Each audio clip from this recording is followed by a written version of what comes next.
polynomial with real coefficients such that the following applies.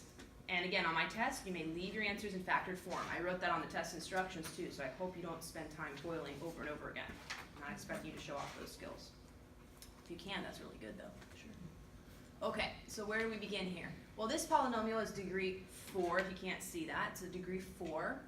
It's telling you the leading coefficient. Well, the first thing I will warn you about, I've told this to my college algebra and I'll tell it to my pre-calc kids, not that you're kids, adults, whatever, that if I ask you or anyone asks you for an equation, you better make sure you give them an equation. So one thing I'm telling you about right now is in my math lab, they kind of mislead you because oftentimes my math lab will do this to you. And then you'll just type in the equation part, right? You have to provide the entire thing. So if someone says, what is the equation? You have to say y equals or p of x equals. If you forget this piece on the test, I take off a point because that's important. You have to be able to write an equation. Okay, so watch out. My math lab can make you kind of lazy. So be careful there. All right, so I would start off by naming the equation, p of x, they called it, polynomial. All right, so if my leading coefficient is given to me, then I don't get to make a choice here, right? If they tell me that I can pick my leading coefficient, then you get to pick your leading coefficient. But in this case, it's given to me. So I can put that there. And I'm going to get ready for my first factor, aren't I? We know that we are given 2 zeros here. They're both imaginary. So let's have a side conversation. We have to account, it's a degree 4, so we have to account up to 4, right? So let's talk about our first one, our zeros that are given to us. They're giving me 2 plus 3i, but that implies something, right? What else do we have? So that's all we have to figure out ourselves. That's the conjugate pair. So that gave us this one, didn't it? They gave me 1 minus 4i, which gives us? Excellent. Now that's 4 different zeros. They're not x-intercepts, but they are zeros of the polynomial, complex zeros. So in this case, what did we say? If for example, if I just had 2's and 1's, if they didn't have the nasty imaginary stuff, what would you have done for the factors if you had 2 as a 0? What would a factor be? X minus 2. The same principle holds. So you could begin by saying I have 4 zeros here, don't I? So I'm going to have 4 factors, unless one of them was repeated, in which case the exponent just changes, right?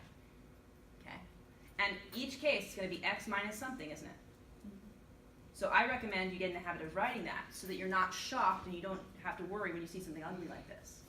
What do you do then? You simply put in your zeros, right? Your first 0 is 2 plus 3i. Your next 0 is 2 minus 3i. Your next 0 is 1 minus 4i. Your next 0 is 1 plus 4i. Now, while you're allowed to leave your answer in factored form, there's a little bit of work you could do to make that prettier, couldn't you? Just a little bit prettier. Could you at least distribute your signs? Yeah, I hope so. All algebra students should be able to do that, right? So let's do it. X minus 2 minus 3i. X minus 2 plus 3i. X minus 1 plus 4i. Times x minus 1 minus 4i. So on my test, I'd accept that as your polynomial. You're showing me basically that there are no x-intercepts, right? This is a degree 4 polynomial, meaning the end behavior is going in the same directions at the ends. In this case, both down, right? Both down, because the leading coefficient is negative. So it would be going like this. And it happens to be completely below the x-axis because there are no real zeros. There are no x-intercepts. That's what's happening here.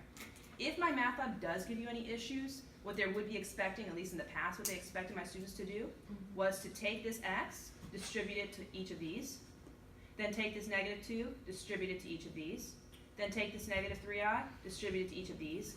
What you'll end up with there is a trinomial. It's going to be degree 2, so x squared plus something, and guess what will happen? The I times I terms, like 3i times 3i, you'll get I squareds there, don't you? What's I squared equal to? So your I terms are going to cancel out, okay? And so you'll be left with something real, like you might get back to something like x squared plus 9, something like that, okay? So with careful work, you can get rid of all the imaginaries here. Similarly, you do the same thing here. I'll show you one of them just in case my math lab is still giving you any issues, but I won't do this over and over again because I'm not expecting it on the test. But here's what you would have to do if you were going to expand it. You would do x times x, you get x squared. You do x times negative 2, you get negative 2x. you would do x times 3i and get 3xi positive. Or 3ix, doesn't matter which way you write that. Then you would continue with the negative 2, right? Negative 2 times x, so that's negative 2x again. I like to stack my like terms personally.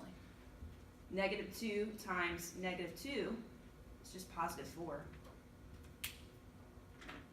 Negative 2 times positive 3i is negative 6i. So there, did I say that right? Yes, negative 6i. So that's another new term here, negative 6i. Finally, I'd go to the negative 3i term, wouldn't I? Negative 3i times x, negative 3xi, and there's a cancellation right here, right? So those guys, death to you. Negative 3i times negative 2 is negative, positive, thank you for my sign. That's positive 6i, again, death to you. Finally, negative 3i times positive 3i. Well, a negative 3 times a positive 3 is negative 9. So we have negative 9. And then we have I times I, which is I squared. So we have a negative 9 times I squared. But I squared is negative 1. So if I have a negative 9 times a negative 1, positive 9. So look what just happened in this part. We just have x squared minus 4x, because those are like signs, plus 13. So now I could rewrite this as p of x is equal to that trinomial times negative 3. And you could do the exact same thing over here on your own. I encourage you to try it. If anyone gets stuck, feel free to email me or come to my office. You can talk it through. But you're just repeatedly distributing, aren't you? Okay. So again, most textbooks, if you were in a calculus class, for example, and you just looked back in the book for your answer, they would leave it in factored form. But my math lab in the past was requiring students to not only get this part and this part, but to then distribute over and over again until it's all expanded, no longer in factored form. So this problem could take up to 30 minutes for a student. So I begged them to stop that. So they should be accepting at the very worst this, okay? But hopefully this. This is what I asked for. Yes? I was doing the homework and it asked me to do all of the... It still did? Yeah. Okay, can you go and send me, ask my instructor on that one, and I'll forward it over to them, because they shouldn't be doing that anymore. We talked. All right, so yes, if it's still requiring that, the good news is there should only be a few of them assigned. I don't think I signed a bunch, but that was not supposed to happen, so thank you for telling me. All right, so again, on my